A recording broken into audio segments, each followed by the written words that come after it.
ये मनु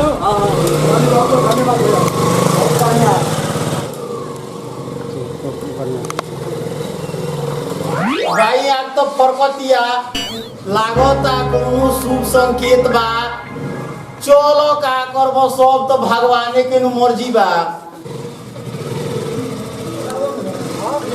और ये आओ लइका सही बात हो जाओ ना चलो चलो देखल जा क्यों बा हो ए बुआ फटा बाबा घर ये हां हां ये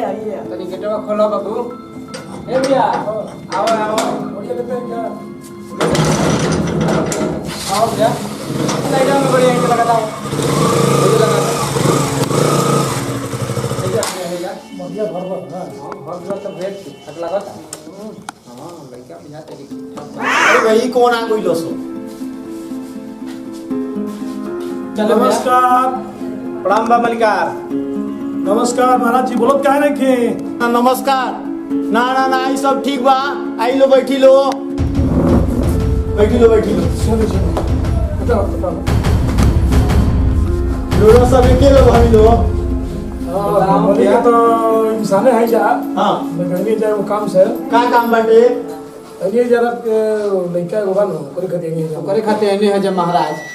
हम लइका खाती हां जी मलिकार हम लइका कहत नहीं लो। हमार तो लइकवा न जानत नहीं लो। हमर लइकवा पूरा जवार दुनिया में लाखों में एगो एगो बा। हीरा बा हीरा। महाराज उ जीवन काम करेला सुनत नहीं लो न। उ जीवन काम करेला ओकर काम देखे खातिर अच्छा पूरा गांव जवार लोग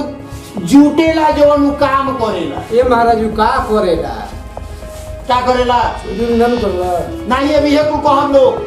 ये मनु गांव द्वार जुट के बात भीड़ भाड़ करला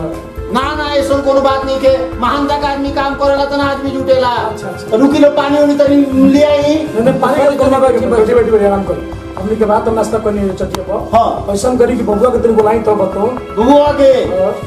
ए बबुआ अरे कहाँ जाता रे तनी हेना हेना हेना।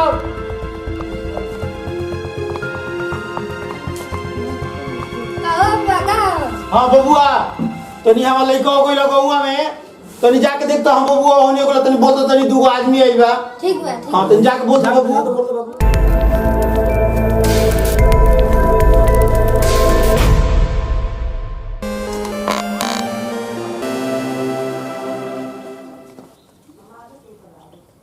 एगो ना सुनते रहे आ तो कहत नहीं ना कि सब छिलिए लेकिन हमार मोछ है जन बिया उ छिलाए के ना चाहिए। ना एकदम बढ़िया से छिलाए के चाहिए।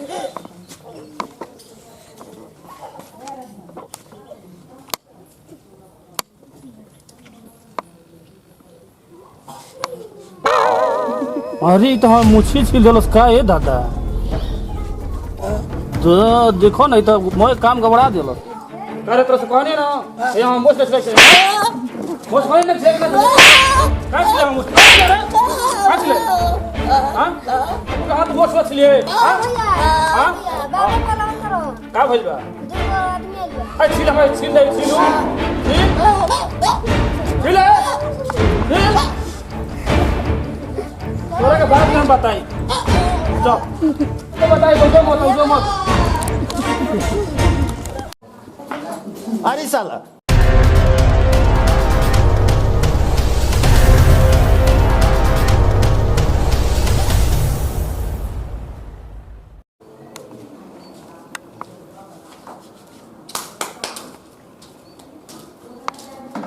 कहाँ ले रे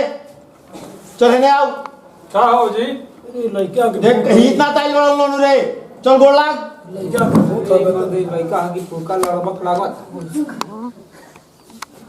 बैठा बबुआ बैठा बैठा नहीं चाहिए बैठा हो जा बैठा का जी ये लइका है कि जनरेटर है अब तो आप लोगों के सामने में आप पूछ ली लो और मॉडल देखा नहीं करना एगो मछली छिलवा देले बा क्या कहले बड़े रे ना ना हो बाबूजी तन मनी गलती हो गई पूछ ली लो देखिए ये तो लड़का बा अरे यार भाई देखो ना बात वाली पाका बुलबा के है का एकदम बोका आका ही है तो ई लड़वा कला तो दा देखो शादी नहीं के होते से देखो पहले चल गई बा इस भागल इंटर भाई तो बदलियो नहीं दाढ़ी ना कुछ बनले लगा सब राई ना तो भाई ना ना एकर बाबू को हटा कि हम तो लइका हो ऐसे नहीं कर लगी तो पूरा भीड़ लग जाता अब एग्जाम में भीड़ ना लगी तो क्या लगी बताओ वीडियो में लगी वो बात कहीं यहाँ तन की चोर हो रहा सही इच्छो रही है वो सही पिटात है तो भीड़ लागते हो हाँ तार नाम का पड़ी हमार नाम भोर पर गेल बा ई कौन नाम है अरे मगर लइका के लड़वा गजब भर भर भोर पर ई कौन नाम है नाम है ये धैर्यलाल बाबा और तार बाबूजी का नाम का पापा बाबूजी के हमार नाम हो श्री श्री चोरवा महाराज चोरो महाराज चोरवा महाराज ई कौन नाम है तो हमें पूरा एकदम इतिहास में पढ़ा ए बाबू ए था तहरा माई के का नाम हो हमारा माई के नाम हो श्रीमती कुचरी देवी का हो तो भैया गने माई पूछो दे बाबा का नाम पूछा है भैया तार बाबा का नाम का बाबू हमारे बाबा के नाम हो श्री लुटेरा महाराज जी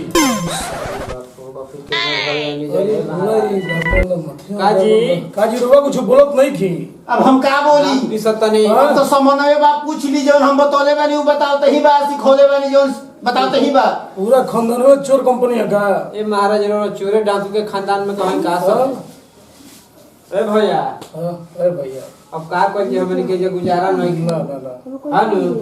एक चोर महाराज लोग हमने की इज्जत हमने के जात में जो इज्जतदार है जो चोर डाकू के घर में हमने के बियाह शादी करब जा चलो भैया चलो अब तो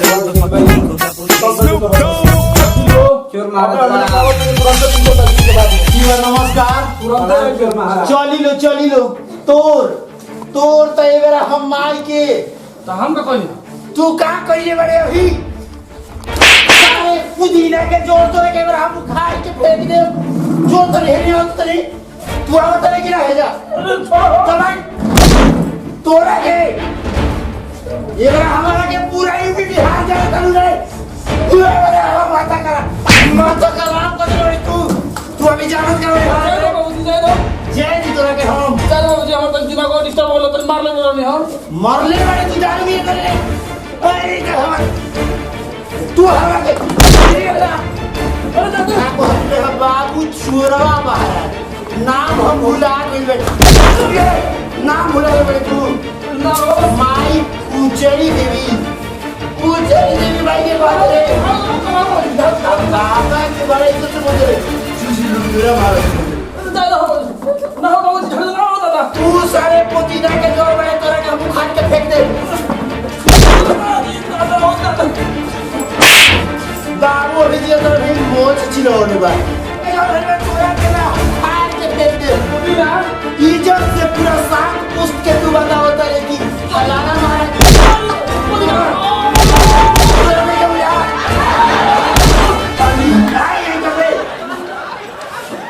तोरा के अरे हम क्या करेंगे तो अभी तोरा के हम मार के हम बिगाड़ दे वही ज्यादा बाबू जो